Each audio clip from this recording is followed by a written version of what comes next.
कसर पागल एने आतो हम जावा जोड़ी दिन बैठे हैं तो आखिर नहीं समावत है जावा जोड़ी और आखिर समावत है और माथा पसीना में आखिर नहीं समावत लेकिन माथा पसीना तो क्या करे तुम जावा जोड़ी सुधर पूरे बैठे हो तो माथा पसीना देख माथा ले रेडी हटी खुआवत है उधर पंखा है हवा नहीं क्या तो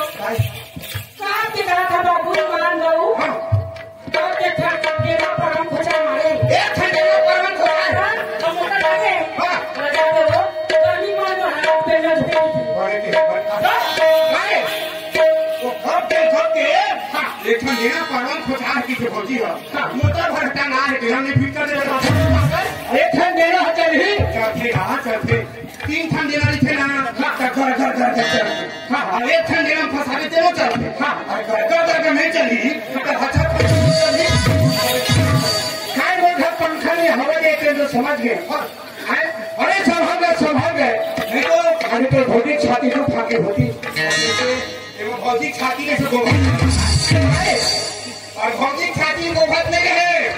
ये कांटी के दीदी मतलब भैया मतलब दुर्गा सीन देखा वो नहीं जाने पागल में रखे दुर्गा मार थे आप कोनो जानते कोनो बुला देते ना भैया तीन छो वाले घर में रखे दुर्गा रखे और तीन छो के खा है हाय हम करिए छोड़ी थे काय थे और ऐसे ही पैसा तू तेरे में खिलाड़ी तेरे की जवानी